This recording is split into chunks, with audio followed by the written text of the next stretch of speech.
Hey guys, before we get started, we just want to say thank you to Weeylite for sending us the Ninja 200 bi-color LED light for review. As usual, we're not paid to say anything besides our own opinions, and Weeylite does not get to see this video before it is published. Let's get straight to the point. This is the Weeylite Ninja 200 bi-color LED light for video, or you can use it for photo as well, but I will probably use it for video. This is another really compact LED light. As you can see here, this is like almost like the same size as my palm. Of course, has a little bit of thickness. Last time we reviewed another video light that is similar in size and also design, surprisingly. But this one, it's bi-color. The other one, it's only daylight at 5600 Kelvin, but this one is bi-color. Before we get started turning on the video light, I just want to tell you some features on the light itself that it's quite surprising to me. They are using a mini Bowen mount, and it comes with a really nice lens cover to cover up the light element, which is really nice. I really like this kind of thought, and it really protects the light when you are traveling with it. Another thing is you'll notice that there's a lot of cutout on the light itself, so definitely it's not waterproof. Most of the video lights are not waterproof, and you also want to keep these holes open because of all the heat that builds up in the light. We'll talk about the fan built in inside the Ninja 200 later, but there is a fan, by the way. On this side of the light, you'll notice that there are two holes here that allows you to actually mount a battery adapter that uses NPF batteries to power this light up mobilely. So you can actually use this light on the go, which is really cool. One accessory that Weeylite sent us is this thing right here. This is actually a handle for you to mount this light on the go. So you can actually just place the light on this handle right here, tighten the screw, and you have a mobile light. With the NPF battery plate, this light will be completely mobile without any kind of wire, just one tiny wire that goes into the input, but this is completely mobile. So this is really handy, and the quality of this handle is actually really good. It also comes with, I believe it's a 1/4-20 mount at the front for you to mount any kind of modifier to this handle right here on the go. So this is a really cool handle. It has like a Weeylite logo at the bottom, and the material is really solid, and I can totally handle this light because of the lightweight. So that's the first accessory. Let me take it off first. And another accessory that they sent us is, of course, this light reflector that uses the mini Bowen mount. Again, this is a mini Bowen mount, not the standard one, but this reflector, once it's on, is still not that big at all. And also this is really bright when it comes to brightness if you use the reflector. So this is a good sign. Let me try to put this light on a light stand to show you how it looks like when it's on a light stand, so you know kind of how big this light is. By the way, this L bracket, it's made out of metal, which is really nice. Actually, the entire unit, except I think the back panel, it's made out of plastic, but the entire unit, it's actually made out of metal, including the L bracket, which is really good. And I really like that you can go really deep into the light stand, so it's not gonna wiggle at all after you tighten the knob. One more plus is even the knobs are metal, by the way. This joint right here, it has some rubber sealed gasket here that allows you to really lock in the angle of the light. If you look closely, this joint right here comes with a lot of teeth. I really like this kind of design for lights, especially if you're going to mount a very heavy light modifier at the front. So this is how it looks like when it's on a light stand. Let me try to lower it so it's easier to see what's going on. So this is the light with the modifier. By the way, Weeylite also sent us the regular Bowen mount to mini Bowen mount adapter. So if you have any kind of modifier, let's say a light dome or a lantern, you can use this adapter to convert the mini bow and mount to a regular bow and mount, so you can use any other light modifier. And it comes with an umbrella mount. So if you use umbrellas to modify your light, you can just stick it in here and you are good to go. Once you mount this adapter onto the light, I'll show you very quickly how it looks like. So there's a button to release the reflector or whatever modifier or adapter you put in at the front. And the mini bow and mount should be going to the back. All you need to do is to align it, rotate, and it locks in. Once it's locked in, you might notice that there is another light stand mount here. The reason it's because this light itself is pretty light. So what happened is once you have the bow and mount adapter on, let me make sure that I don't lose this mount or screw right here. Let me remove the light. And if you have a heavy light modifier at the front, you can actually use this light mount instead of the light mount on the Weeylite Ninja 200. So it's more balanced because now you have a heavy modifier at the front and you have the lightweight Ninja 200 at the back, which is awesome. And of course, you can adjust the angle still with the bow and mount adapter. The bow and mount adapter, by the way, it's made of plastic, so not metal. Just gonna quickly put the light back on, and I'm gonna take out the adapter and put on the reflector again to show you guys how the light looks when it's powered on. So I'm gonna put this reflector back on. As you can see, it's super tiny. This is my palm, and the light is almost the same size as my palm. Let me show you the power adapter. This is the power adapter for the Weeylite Ninja 200 bi-color LED. Surprisingly, this is definitely not the same as my other Videolite power supply. This power brick, this is all power brick and a tiny cable. I kind of doubt that it can handle so much power.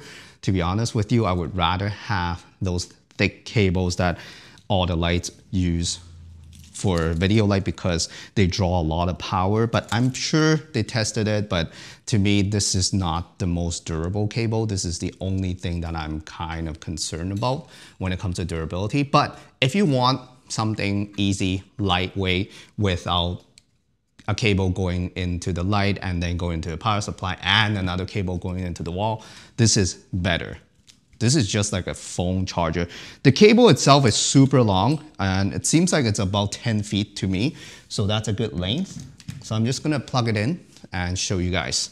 At the back, you have the on-off switch, you have the mode switch, you have a USB-C port. This is not for charging or powering the light. This is for you to update the firmware of lights.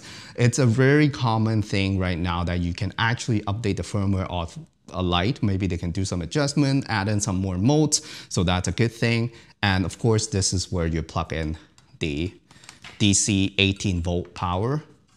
If you have the battery, the NPF battery adapter, then you have another cable that goes into this section of the back panel. And of course, you have a dial. This one spins freely, and it is also a button for you to press in. So let's turn it on by flipping the switch. This switch right here is kind of stiff, so that's another thing. I wish this is like a flipping switch that I can just quickly turn it on and off. Let me turn the light down. So this is at 0%. For some reason, 1% to about like 10% don't really seem that big of a difference to me. So I really don't know. Maybe they have to adjust it in firmware update, but 1% is really bright. Some other lights, 1% is actually 1%. So I don't think this is in linear mode. This is for you to adjust the brightness. And if you press this knob once, you will jump into the next section of the mode, which is color temperature in CCT mode. We're in CCT mode. We're at 5600 Kelvin right now. Of course, this is the bi-color LED, so you can actually go warmer. Whoops. jump back to the brightness. So you can actually go warmer with this light, which is really nice. You can go as low as 2800 Kelvin all the way up. Of course, you'll get 5600 Kelvin to 8500 Kelvin. That's the coolest of this light. So this is going to be very handy on set if you have a bicolor LED. It's always appreciated. But one thing to keep in mind is this light for now, it does not allow you to change the magenta or green tint of the light, although this is bicolor. So if you have any color casting, or if we have any color casting of green or magenta, we won't be able to adjust it unless you do it in post. We will be testing the quality of the light in terms of color accuracy using the X-Rite color checker for video later, so you guys can see how color accurate this light is. But for now, I'm just gonna show you how it looks like. If you want to switch to another mode, which is the scene mode. So this light has two modes. CCT mode, where you can adjust the color temperature and it's a constant video light. And there is also scene mode with light effects. Because this is not an RGB light, so don't expect to have too many effects. I believe there is a built-in 15 effects. They're just flashing basically, or in like different color temperatures. So in order to jump to another mode, you just press onto the M and I believe it will start flashing. So here we have three items. I'm just gonna turn it off for now. So power is how bright the light is. You can adjust the speed. This is fast, normal, slow, of course. And then the scene.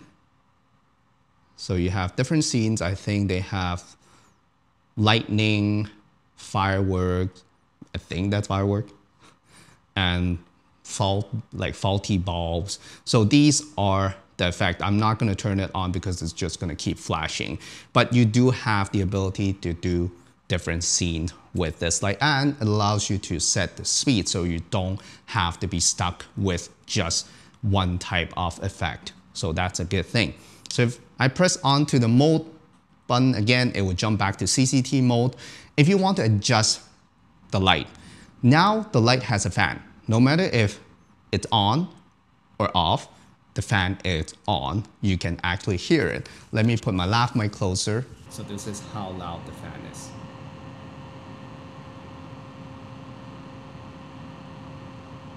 It is definitely, oops. It is definitely audible, and your microphone will pick up the fan if you are trying to record complete silent kind of scene, or if you have dialogues and you don't want the fan to be in the video, you have the ability to turn it off. All you need to do is to press and hold the menu button, or the mode button, I should say, and you just keep on pressing again. The first item in the menu is actually a temperature protection. In the menu, it doesn't say what kind of protection it is, but you can definitely turn it on. The way to turn it off, it's not by turning the knob. It's really funny. You just press this and it will switch to on. So the temperature protection, I would suggest you to keep it on. I don't know the temperature limit. And another thing is it doesn't tell you what temperature the light is running. So I really don't know what this is gonna do. Maybe it will just cut off the light after it reaches certain temperature, but I won't be able to test it here. And oh, by the way, on the display, there is a power bar, or the battery bar. It's full power right now because I'm supplying a DC power into it. But if you have the NPF batteries, it will show you the battery level of the NPF batteries, which is really nice. They couldn't send us the NPF battery plate because it's out of stock, but anyway. So if I press onto the mode button again, this is the fan mode, so I can turn it off. Let me put the mic closer again. So the fan is on right now. I'm gonna turn it off.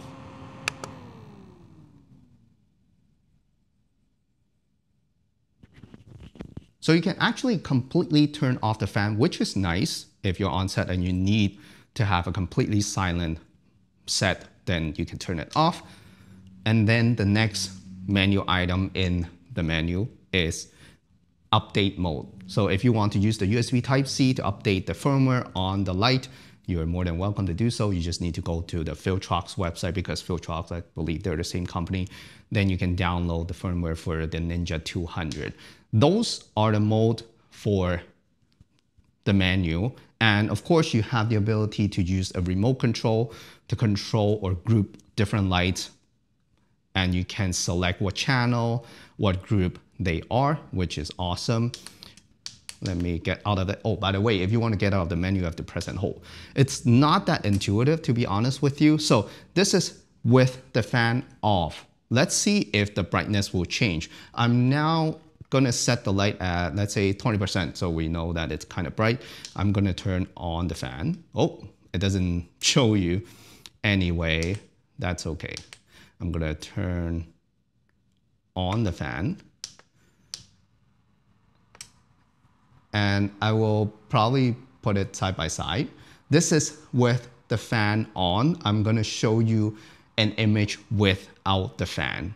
And this is without the fan being on. So I don't know if this is going to be dimmer because the fan is not on. So the light will get hot, and hopefully the temperature protection will protect the light.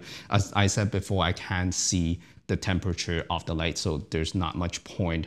So that's how this light works. It's super compact. I think this is awesome because this is bicolor, as I said, compared to the light that we reviewed before. That one is only daylight balance at 5600 Kelvin. This is going to be way more flexible. Before we jump into the color accuracy test with the X-ray color checker video to see how accurate this light is, I'm going to show you one more thing. Ta-da! It does come with a very nice bag. It seems like all video lights are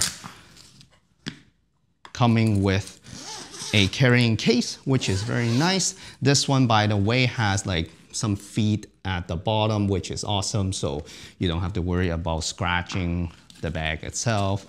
And, oops. So it comes with dividers.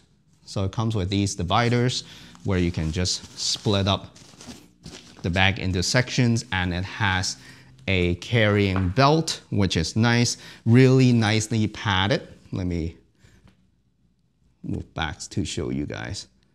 Yeah, so this is a carrying case for the light. As I said, it comes with all kinds of accessories, a handle.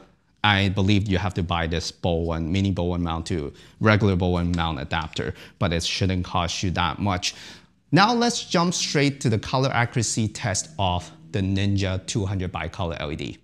All right, let's take a look at the color accuracy of the Weeylite Ninja 200 video light. We are using the X-ray color checker video, and I've set the camera color temperature to 5600 Kelvin, same thing with the light. What I'm gonna do first is to isolate this white strip on the chart and pay attention on the graphs on the left-hand side. As you can see here on the RGB parade, this video light is a little bit towards the warmer side because the red and green channels are higher than the blue. So the white balance is a little bit off. Let's take a look at this part of the color checker, the color palette. I'm going to isolate that, and I'm going to quickly boost up the saturation of the entire image so you guys can pay attention at the vector scope. Looking at the vector scope, you can see that the red channel is a little bit pulled to the yellow side. Same thing with magenta.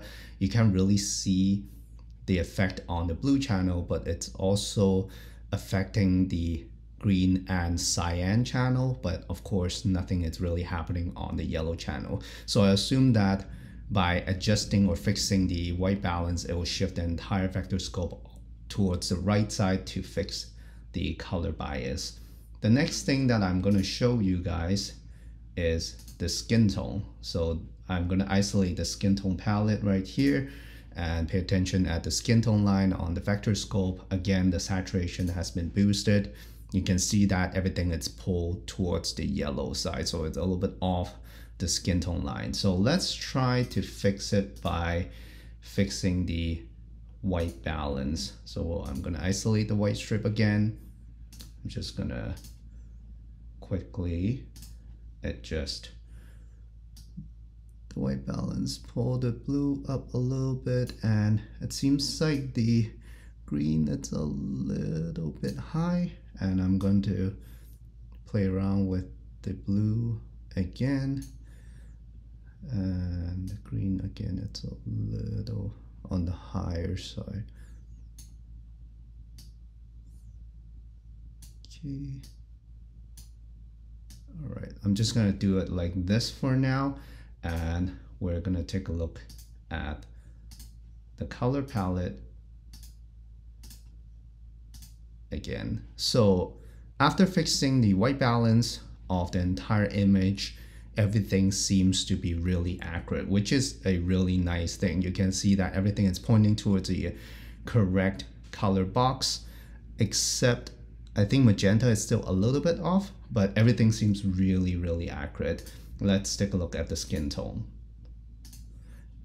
Skin tone, it's still a little bit towards the yellow side, so you might need to just isolate the skin tone using the HSL curve and try to shift it back towards the red side to make it a little bit more accurate. But overall, I'm very impressed by the Weeylite Ninja 200 Videolite color accuracy.